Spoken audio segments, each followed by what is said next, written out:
bukan logam. Lalu yang keempat adalah bahan organik dan bahan sintetis. Nah, yang pertama dimulai dari bahan tambang. Bahan tambang yang merupakan bahan yang berada pada wilayah yang luas ya, berada di dataran tinggi maupun dataran tinggi ya.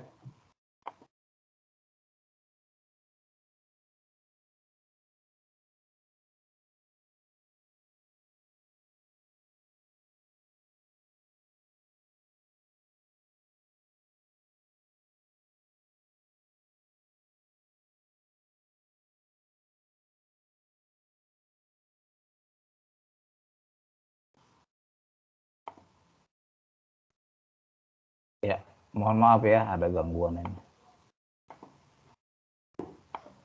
Ya, tadi kita mulai dari bahan tambang. Bahan tambang diperoleh dari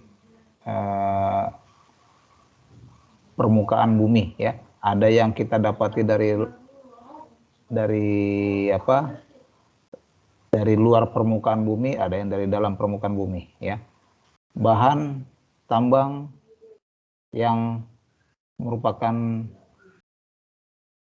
bahan logam, yaitu bahan besi dan non besi ya. Lalu bahan dari yang bukan logam, yang didapat dari batuan yang berupa padat dan minyak atau cair dan gas. Bahan yang berupa logam ya, itu didapat dari hasil dari tambang terbuka ya, bahan tambang terbuka. Nah, kita lihat dari metode pertambangan terbagi dua macam ya, yaitu tambang terbuka yang berada di atas permukaan bumi ya, atau di atas permukaan bumi ya, yang berada di daratan. Kemudian tambang tertutup yang berada di dalam permukaan bumi ya, di dalam perut bumi. Dari tambang terbuka terdiri dari batuan dan logam ya, yang berupa padatan.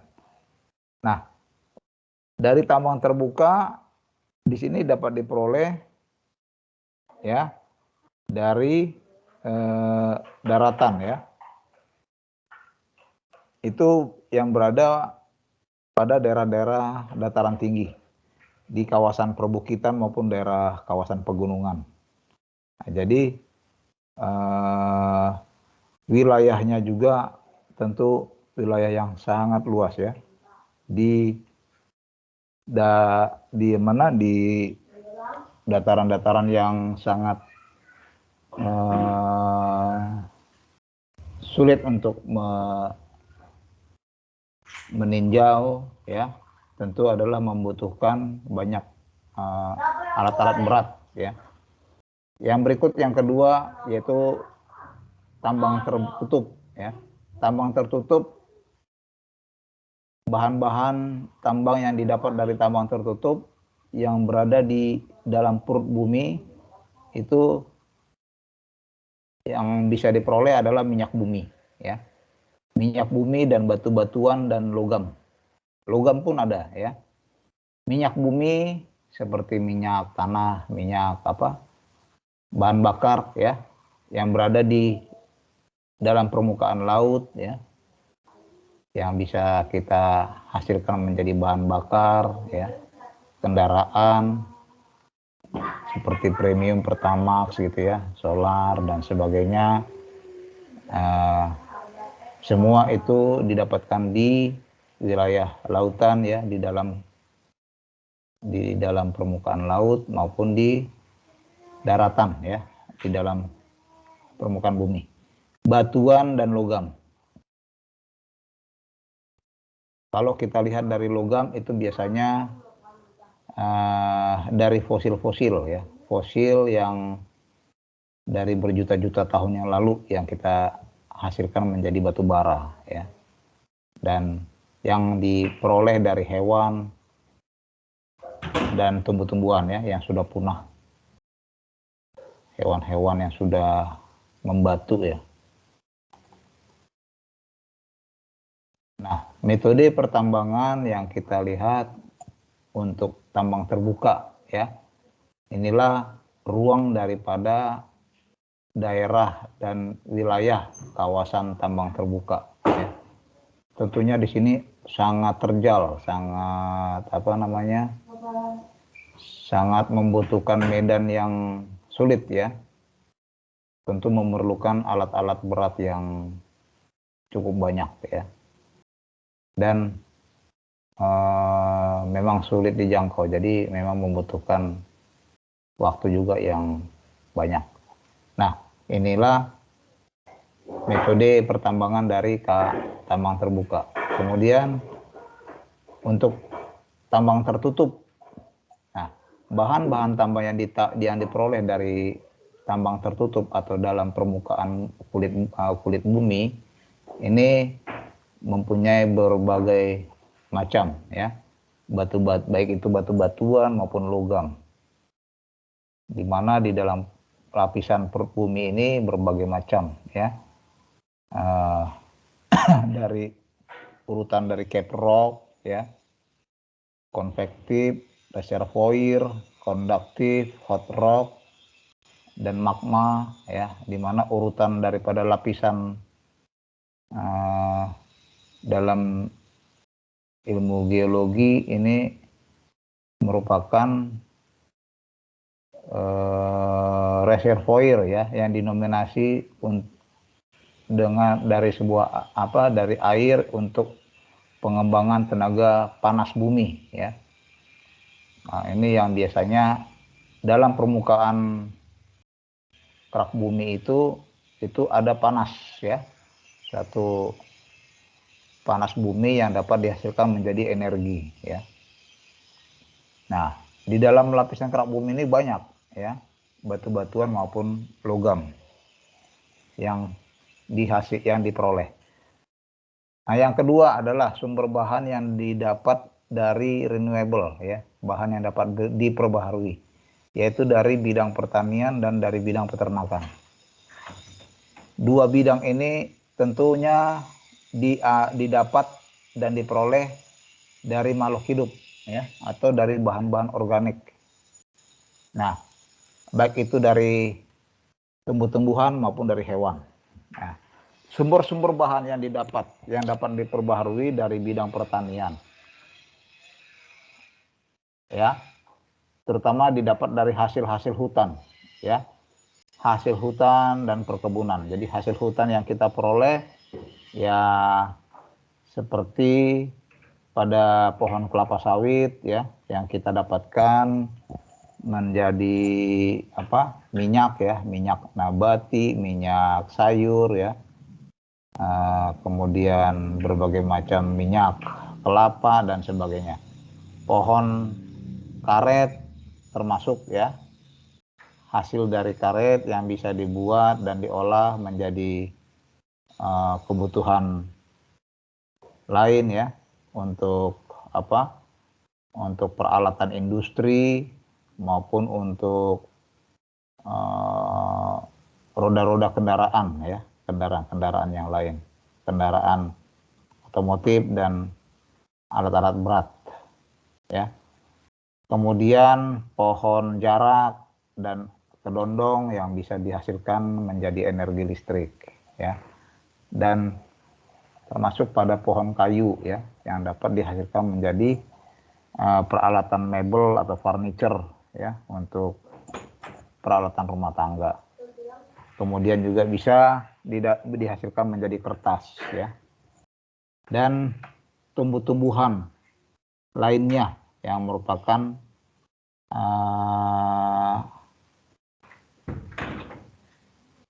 bahan yang dibuat menjadi tradisional ya, untuk kesehatan ya, tumbuhan-tumbuhan tradisional. Nah, itu pun juga dapat manfaatnya sangat baik untuk kesehatan ya. Kemudian yang berikutnya adalah dari bidang peternakan ya. Sumber bahan yang dapat diperbarui yang diperoleh dari bidang peternakan pun banyak ya, yang dihasilkan dari hewan, terutama dari hewan. Berbagai macam kebutuhan yang kita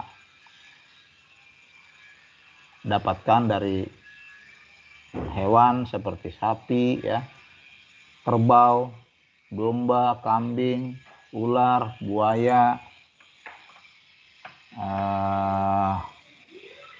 dan hewan-hewan serangga lainnya ya, yang bisa menjadi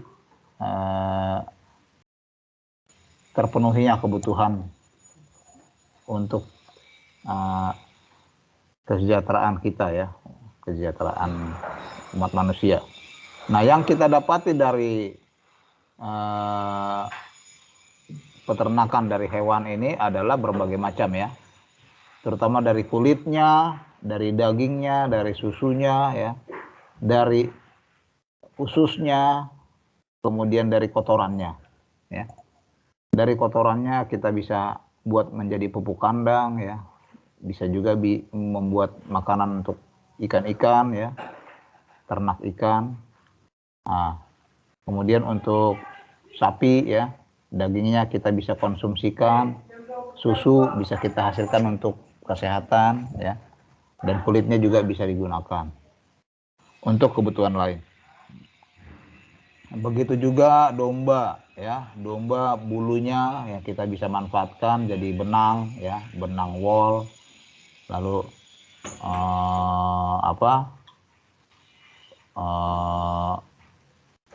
sutra ya, sutra yang dari hewan juga kita bisa hasilkan ya, dari getahnya, dari kulitnya, dari ususnya ya, terutama dari usus.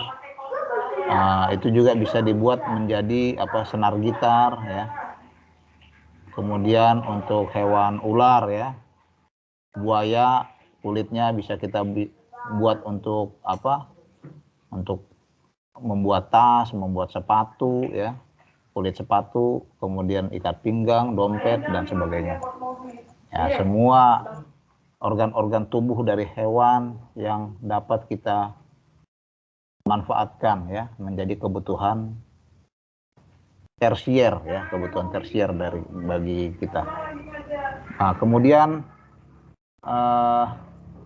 serangga pun bisa ya. Serangga yang kita ketahui adalah misalnya jangkrik ya, apa ya selain jangkrik, itu juga bisa untuk kosmetik ya, kosmetik wanita ya, bedak. Sebagian itu didapat dari hewan jangkrik dan berbagai macam serangga lain ya. Jadi lebah juga bisa kita dapatkan menjadi manfaatnya yang kita ambil adalah madunya ya, untuk kesehatan. Jadi memang kayak apalagi ya, burung walet ya, burung walet itu sarang burung waletnya yang kita ambil ya, untuk untuk kesehatan ya. Harganya pun luar biasa tinggi ya. Jadi semua organ-organ tubuh dari hewan apapun itu ya sangat bermanfaat bagi kebutuhan hidup manusia. Kalau untuk yang berikut ya, sumber yang didapat dari logam. Ada dua, yaitu logam besi dan logam non besi. Dari logam besi yaitu besi dan baja. Kemudian dari yang bukan besi yaitu tembaga, timah, aluminium, nikel, mangan, seng, platina dan sebagainya. Nah, untuk besi dulu ya, kita ambil sumber bahan logam yang didapat dari besi. Besi tentu sangat manfaatnya ya, sangat banyak manfaatnya. Besi yang terdapat di alam adalah dalam bentuk biji besi murni ya. Di sini terdapat beberapa golongan yang berupa klasifikasi dari besi, yaitu hematit Fe2O3, magnetit Fe3O4, pirit FeS2, dan siderit FeCO3. Nah, kita lihat dari gambar ini merupakan besi dari hematit, ya, yang digolongkan dari hematit Fe2O3.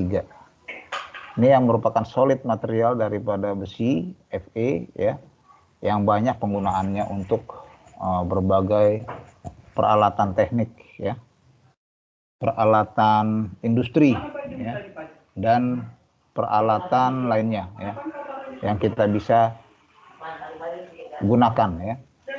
Kita bisa membuat pagar, bisa membuat kanopi, bisa membuat rangka besi, ya, jembatan, kemudian konstruksi umum, bandara, gedung-gedung bertingkat, dan sebagainya, ya.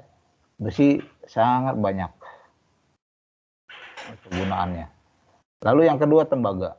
Tembaga yang terdapat di alam dalam bentuk biji tembaga. Tembaga yang digolongkan di sini terdapat 4 macam, yaitu kalsopirit, CuFeS2, kalsolite, Cu2S, dan suprit, Cu2O. Kemudian malakonit, CuO. Nah, gambar yang terlihat di layar ini adalah merupakan golongan dari kalsopirit, CuFeS2. Ini yang bisa kita hasilkan menjadi konduktor, ya, kawat konduktor listrik untuk saluran tenaga listrik, ya, dan bisa juga untuk berbagai keperluan rumah tangga dan sebagainya, ya. Tembaga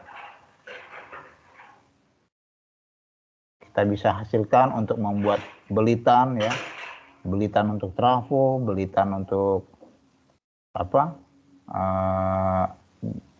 untuk saluran-saluran tenaga listrik, ya, seperti saluran distribusi, ya, saluran transmisi, dan sebagainya. Kemudian lanjut, yaitu timah, sumber logam yang didapat dari timah. Timah terdapat di alam dalam bentuk biji timah. Yang digolongkan timah yaitu kasiterit, SnO2. Timah ini yang banyak manfaatnya juga, ya, untuk mematri, menyolder, ya, untuk komponen-komponen elektronik, mikroelektronik, listrik, ya, dan berbagai macam alat-alat komponen industri lainnya, ya. Biji timah. Nah, sekarang kita masuk ke pengolahan bahan. Berbagai macam bahan logam di sini akan dijelaskan bagaimana proses pengolahan dari bahan-bahan logam. Bahan logam terdiri dari besi, tembaga, timah, dan bahan non logam terdiri dari minyak bumi dan batu bara, ya. Nah, kita lihat satu persatu untuk besi. Pengolahan biji besi. Biji besi yang solid material, ya, yang solid state, sudah dalam bentuk solid yang sudah dihaluskan, ya. Biji besi ini dihaluskan lebih dulu, ya. Nah, setelah biji besi itu dihaluskan, kemudian dimasukkan ke dalam wadah yang berupa dapur tinggi, yang kemudian dicampur dengan karbonat, ya, FeCO3 beserta oksida Fe2O3 maupun Fe3O4. Nah, yang biji besi yang telah dihaluskan tadi dituangkan ke dalam dapur tinggi. Nah, dapur tinggi tadi dimasukkan kokas, karbon beserta kalsium karbonat, batu kapur, CaCO3. Nah, yang kemudian nanti dari situ akan udara panas,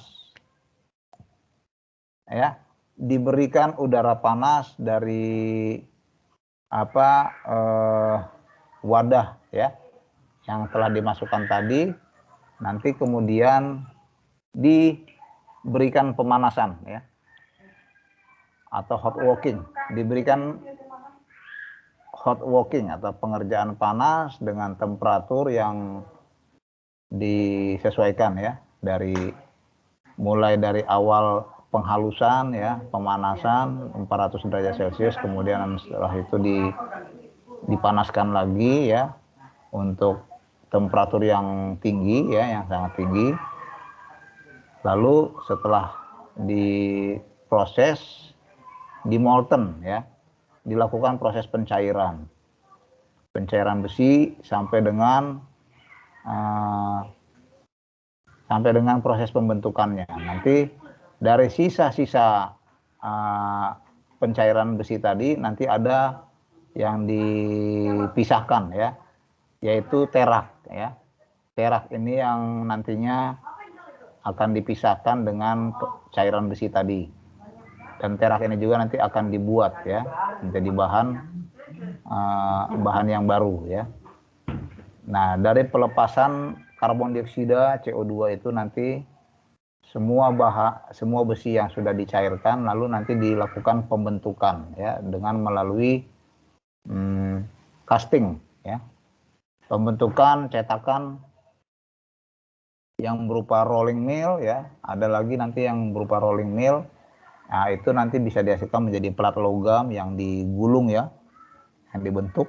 Nah, kemudian batangan ya, batangan besi, atau dibentuknya sesuai dengan rangka baja ya, rangka besi. Kemudian ulir ya, rangka ulir, dan pembentukan pencetakan yang sesuai ya dengan yang diperlukan.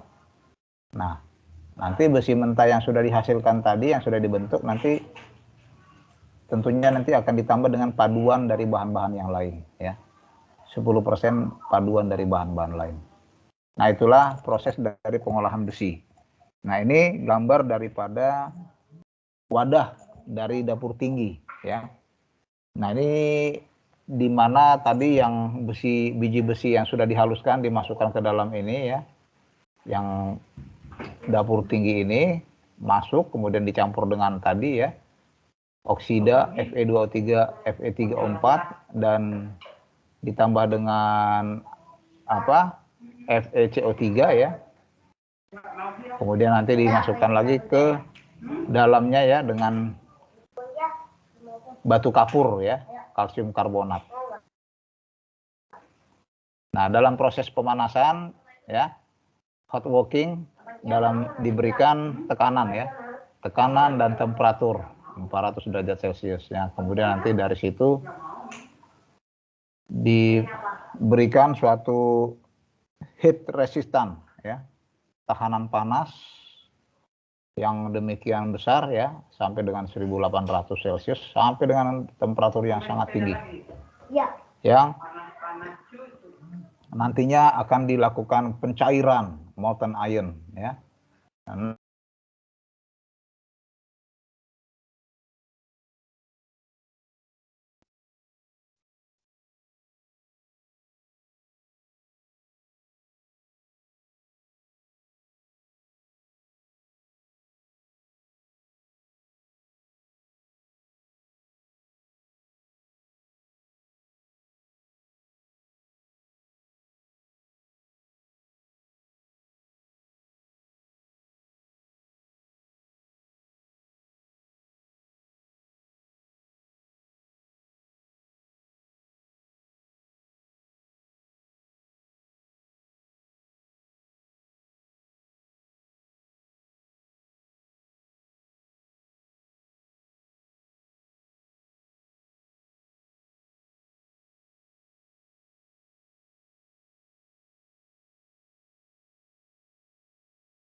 Halo. Iya, halo Pak. Iya. Masuk, Pak. Aduh, nge-lag lagi Ya ya. Pak. Ya, mohon maaf ya, ini tiba-tiba jatuh ini, hilang sinyalnya. Oke, tadi sampai di biji tembaga yang sudah dihaluskan tadi dimasukkan ke dalam wadah ya, wadah dengan dapur tinggi yang kemudian dilakukan proses pemanasan ya, dicampur dengan larutan asam sulfat yang nantinya setelah itu dilakukan pemurnian ya. Pemurnian dan peningkatan dengan konsentrasi Cu ya, dengan temperatur beberapa derajat Celcius yang nantinya diberikan tekanan ya, dan sampai dengan proses pemurnian peningkatan konsentrasi Cu nanti kemudian dilakukan sel-sel elektrolisa ya. Nah, dengan adanya sel-sel elektrolisa di sini, maka nanti dalam proses pengerjaan dinginnya dibentuklah ya dengan proses pencetakan dengan berupa plat tembaga ya yang sudah diendapkan tadi. Nah, nanti bisa kita buat menjadi plat tembaga, bisa kita buat menjadi kabel penghantar ya, konduktor dan peralatan-peralatan rumah tangga yang lain ya, tergantung daripada kebutuhan. Lalu itulah proses pengolahan dari biji tembaga. Yang selanjutnya adalah pengolahan biji timah. Proses pengolahan dari biji timah. Dari biji timah solid ya, material yang lebih dulu dihaluskan ya. Ya, setelah biji timah dihaluskan, masukkan cairan sulfida. Nah, dengan memasukkan cairan sulfida dilakukan proses penyaringan ya. Setelah dipanaskan, diberikan tekanan dan suhu, temperatur ya. Lalu melakukan proses penyaringan ditambah dengan 90% air ya. Nah, dari situ nanti langsung didapati sulfida timah ya. Nah, sulfida timah yang tadi sudah sudah dicairkan, dipanaskan lagi ya. Dicampur dengan sulfur dioksida ya. Diberikan SO2 dan nanti akan dimasukkan lagi CO ya, karbon monoksida. Nah, dengan temperatur 1400 derajat Celcius, nanti ada udara panas yang akan memisahkan ya panas yang berada ya, yang tinggi di dalam wadahnya, yang setelah itu maka dihasilkan menjadi timah cair. Nah, timah cair yang sudah dipanaskan tadi dibentuk ya. Nah, dilakukan proses pencetakan, pembentukan. Jadi memang finishingnya di sini adalah proses pencetakan ya, casting. Nah, dari proses casting di sini baru nanti kita peroleh bahan mentahnya ya, bahan jadinya ya, bahan jadi yang sudah terbentuk. Nah, timah cair yang bisa kita manfaatkan untuk mematri, menyolder komponen-komponen mikroelektronik ya, komponen alat-alat industri yang lain dan sebagainya. Nah, itulah sekelumit dari proses pengolahan bahan. Oke, sekarang dilanjutkan dengan bahan logam ya. Bahan logam tadi kita lihat ya,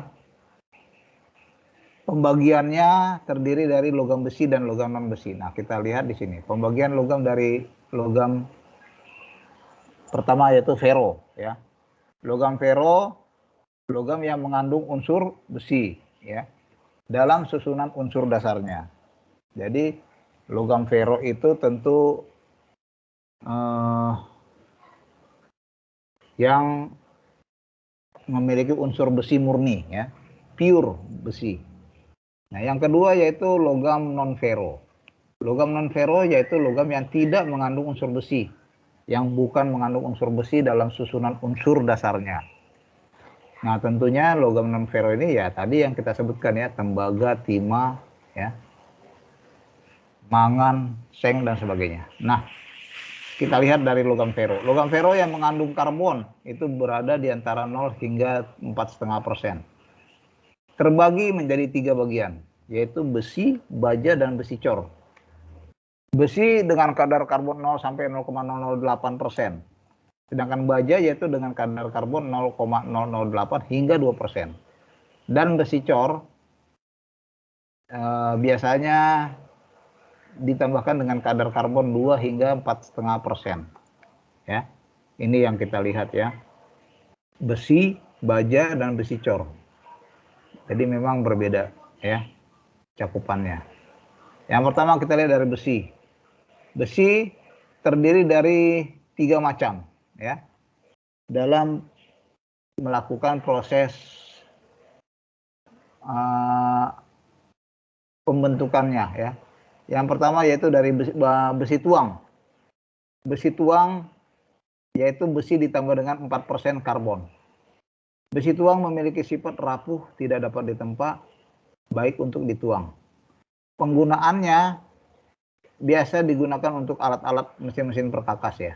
Alat mesin, badan ragum, blok silinder ya. Badan ragum itu yang biasanya untuk rumah rumah magnet yang memang sudah dijepit ya. Jepitkan suatu bahan yang dijepit ya pada bagian badan ragumnya. Biasanya itu terdapat di bengkel-bengkel ya, bengkel-bengkel permesinan. Lalu yang kedua adalah besi tempa. Besi tempa hampir 99% itu besi murni ya. Nah, memiliki sifat liat, dapat ditempa, tidak dapat dituang. Sifatnya ya. Sifatnya liat. Penggunaannya banyak dipakai untuk rantai jangkar, rantai-rantai jangkar kapal, kait-kait keran ya. Untuk klep-klep ya. Untuk klep-klep air dan sebagainya. Lalu yang berikut adalah baja. Baja memiliki beberapa klasifikasi. Di antaranya adalah ada 4 ya. Baja karbon rendah atau BCR, baja karbon sedang BCS, dan baja karbon tinggi serta baja karbon tinggi dengan campuran. Ya. Pertama dari baja karbon rendah, mempunyai kadar karbon 0 sampai 0,3%. Sifatnya dapat ditempa dan liat. Penggunaannya untuk mur dan sekrup. Lalu baja karbon sedang atau BCS dengan kadar karbon 0,3 hingga 0,45%. Mempunyai sifat lebih kenyal dari yang keras. Baja karbon sedang, penggunaannya untuk benda-benda kerja yang tempa berat, ya, poros. Kemudian untuk alat-alat kunci-kunci mur, ya, kunci baut, kunci plat dan sebagainya. Nah, itu juga dibuat dari baja karbon sedang, ya. Dan alat-alat tools ya lainnya. Lalu yang ketiga baja karbon tinggi atau BCT, memiliki kadar karbon 0,45 hingga 1,7%. Memiliki sifat dapat ditempa dan dapat disepuh dengan keras. Penggunaannya bisa dibuat berbagai macam kikir ya, pahat, gergaji, penggores dan sebagainya. Ya, dari baja karbon tinggi. Kemudian yang berikut adalah baja karbon tinggi dengan campuran. Baja karbon tinggi dengan campuran ini akan ditambahkan dengan paduan lain, ya. Paduan bahan lain seperti nikel, kobalt, krom atau tungsten yang memiliki sifat rapuh dan tahan terhadap suhu yang tinggi. Ya. Penggunaannya terdapat pada peralatan mesin-mesin perkakas, ya, seperti mesin bubut, mesin fries, mesin sekrap, mesin gerinda, mesin bor, mesin potong, mesin plong, mesin shape, dan alat-alat permesinan lainnya. Yang semua digerakkan oleh motor listrik ya. motor-motor listrik induksi lainnya. Nah, ini yang kita ketahui dari klasifikasi baja ya. Nah, klasifikasi baja yang tadi ya, yang berjenis BCR, BCS, BCT dan BC campuran ya, dengan campuran. Nah, kita lihat dari tabel berdasarkan jenis, kelas, kadar karbon, kekuatan luluh, kekuatan tarik, perpanjangan, kekerasan brinel, dan penggunaannya. Dari BCR, untuk kelas baja lunak khusus. Nah, di sini kadar karbonnya 0,08%, kekuatan luluh 18 sampai 28 kg per meter persegi, kekuatan tariknya 32 hingga 36 kg per mm persegi. Penggunaannya untuk pelat-pelat tipis. Kemudian kelas baja sangat halus, sangat lunak. Kadar karbon 0,08 sampai 0,12. Kekuatan luluh dari 20 hingga 29 kg per mm persegi. Kekuatan tarik 36 sampai 42 kg per mm persegi. Kekerasan brinelnya 80 hingga 120. Penggunaannya untuk batang dibuat menjadi batang kawat. Kemudian jenis dan kelas untuk baja lunak dan baja setengah lunak.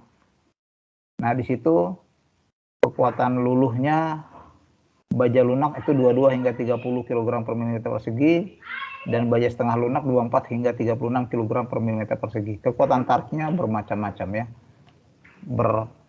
Untuk yang baja lunak 38 hingga 48 kg per mm persegi, dan baja setengah lunak 44 hingga 55 kg per mm persegi. Jenis BCR ini ya, untuk kelas baja lunak dan baja setengah lunak dapat dibuat untuk beberapa konstruksi umum ya. Konstruksi umum ini bermacam-macam ya. Untuk gedung-gedung bertingkat, untuk jalan dan jembatan, bandara, pelabuhan dan sebagainya. Oke. Selanjutnya untuk jenis BCS, kelas baja setengah keras dan baja keras. Nah, di sini dari dua kelas di sini ya, untuk baja setengah keras yaitu 30 hingga 40 kg per mm persegi kekuatan luluhnya. Kemudian untuk baja keras 34 hingga 46.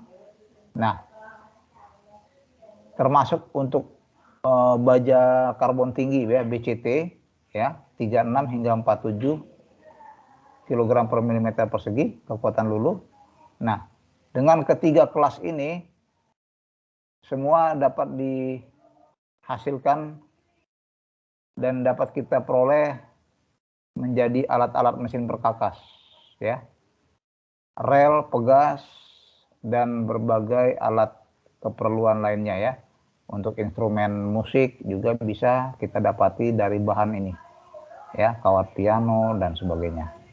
Baja karbon sedang dan baja karbon tinggi. Dilanjutkan dengan besi cor. Besi cor memiliki kadar karbon lebih dari 2%, ditambah dengan silikon, mangan, fosfor, sulfur, dan bahan paduan lain. Mempunyai sifat kekuatannya lebih rendah dari baja cor. Ya, besi cor. Nah, kita lihat di sini besi cor untuk klasifikasinya terlihat dari jenis dan kelasnya ya. Simbol JIS-nya standarisasi Jepang ya, Japan International Standardization. Ada lagi yang misalnya standarisasi dari ASTM ya, American Standard Testing Material, dan berbagai standarisasi internasional lain. Komposisi kimia dari berbagai paduan lainnya dari karbon, silikon, mangan, fosfor, dan sulfur, beserta kekuatan tariknya.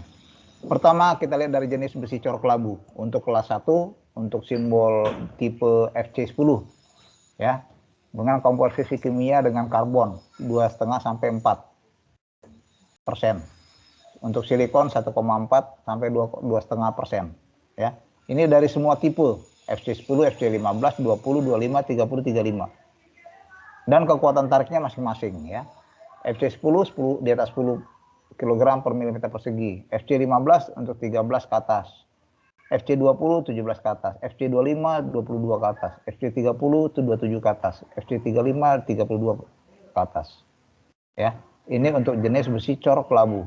Untuk besi cor khusus yaitu dari kelas besi cor perlit lans, besi cor emel, besi cor Plowalski, dan besi cor mechanit ya.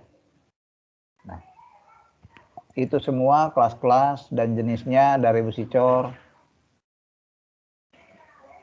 beserta kekuatan tariknya adalah yang sudah teruji ya dari hasil ukurnya,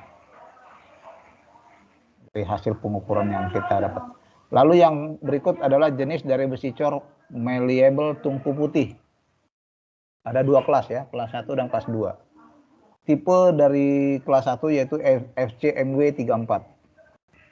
Memiliki kekuatan tariknya 32 hingga 36 kg per milimeter persegi. Untuk kelas 2 tipe FCMW 36 memiliki kekuatan tarik 34 sampai 38. Kemudian besi cor malleable tungku hitam ya. Ada 4 kelas. Kelas 1 tipe FCMB 28 di atas 28 ya. Kelas 2 tipe FCMB 32 di atas 32. Kelas 3 FCMB 35 di atas 35. Lalu kelas 4 FCMB 37 di atas 37 ya. Patokannya dari angka minimalnya di atas. Begitu juga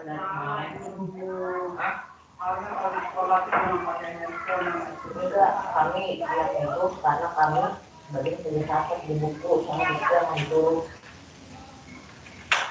besi cor paduan.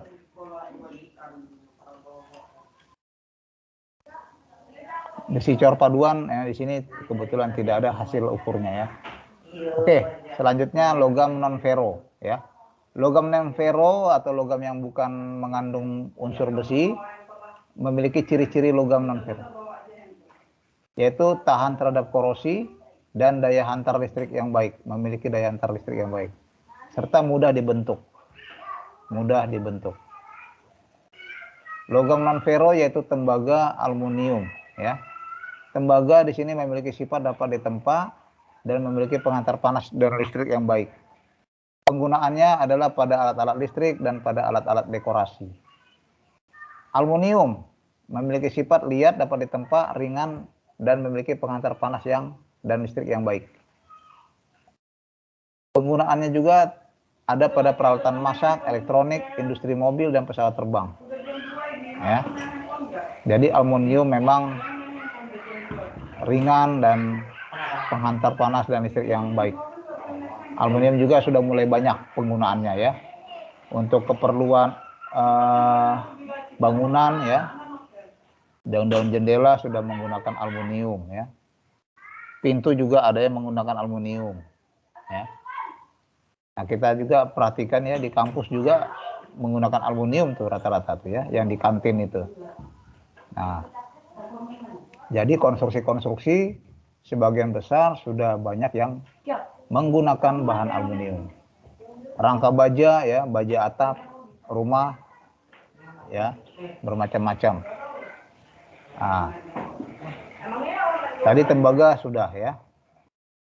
Kemudian nikel ya. Nikel mempunyai sifat tahan terhadap korosi dan tahan panas. Penggunaannya pada bagian tabung elektron dan campuran uang logam. Jadi bisa juga kita buat dengan berbagai peralatan spare part lain ya untuk nikel. Kemudian seng ya. Seng mempunyai sifat memiliki kekuatan yang rendah dan tahan terhadap korosi. Penggunaannya untuk pelapis besi, plat baterai, hiasan komponen mobil dan hiasan rumah tangga ya, aksesoris. Nah, jadi seng juga memiliki banyak kegunaan ya. Di samping untuk peralatan industri juga ya, industri rumah tangga juga ada ya, dan lain sebagainya. Begitu juga timbal ya, pelumbung, memiliki sifat dapat ditempa, sangat liat dan tahan terhadap asam. Penggunaannya untuk pelapis kabel dan bahan solder. Kemudian timah, sifatnya dapat ditempa, liat, dan tahan terhadap korosi. Dan penggunaannya adalah pada perawatan industri, pelapis bungkus, makanan, ya, dan berbagai keperluan industri lain. Ya, timah. Nah, terakhir di sini adalah paduan dari logam. Berbagai jenis baja, ada yang juga kuningan, ya, campuran dari tembaga dan 45% seng. Perunggu campuran dari tembaga dengan 23% seng, timah, ya. Kemudian tembaga putih campuran dari tembaga dengan 30% nikel, ya. Nah, jadi semua bahan-bahan logam dipadu dengan berbagai bahan lain, ya, sehingga memperoleh suatu bahan-bahan yang baik untuk keperluan industri lainnya, ya. Saya rasa itu materi kita hari ini sudah habis, ya. Untuk bahan logam, kemarin itu bahan organik udah, ya. Kemudian saya mau tanya, ada yang mau ditanyakan di sini dari materi yang telah saya sampaikan. Saya mau memberikan bahan daripada kisi-kisi kita untuk UTS minggu depan, ya.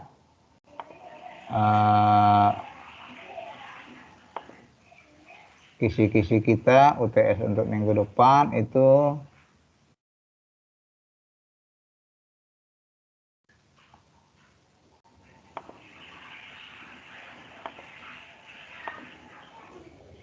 ada beberapa, ya, yang saya ambil. Nah, ini ada, terlihat nggak?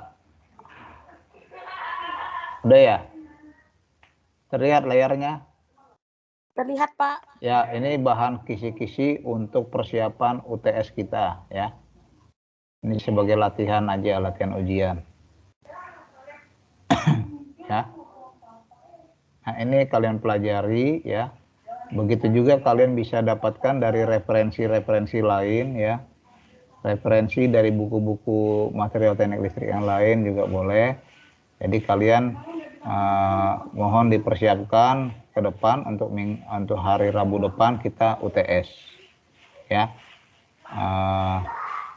Nanti untuk pengerjaannya kalian persiapkan dengan kertas folio bergaris, ya. Kertas folio yang bergaris kalian catat, ya, jangan diketik, ya, kalian catat dan kalian jawab dengan dengan lengkap, ya.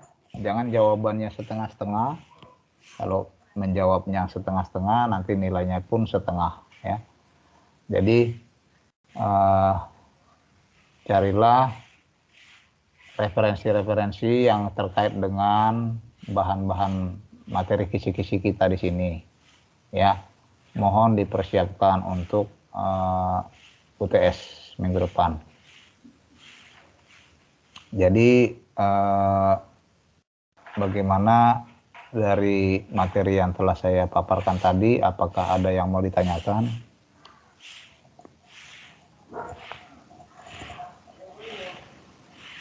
Terkait dengan bahan logam dan klasifikasinya, ya. Bahan logam dan klasifikasinya serta penggunaannya.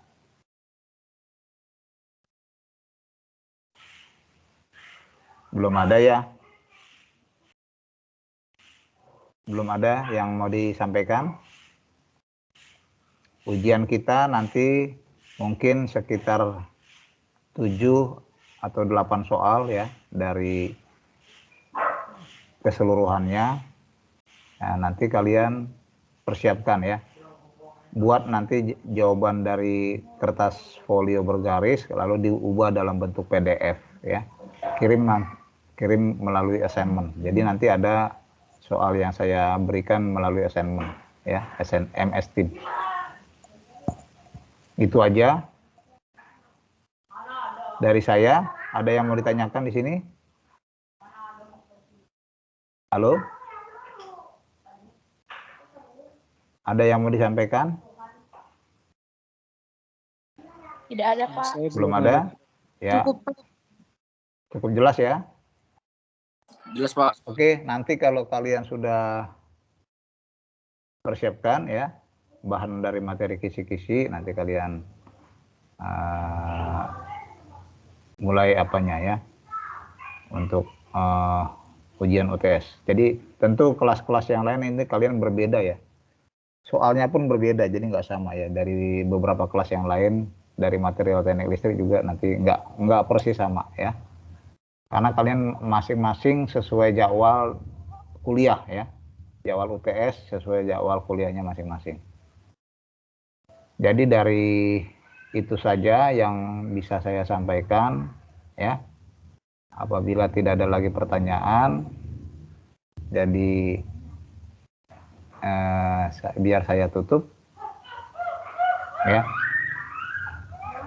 Oke, kalau tidak ada lagi, saya ucapkan terima kasih atas waktu dan perhatiannya untuk kuliah kita siang hari ini.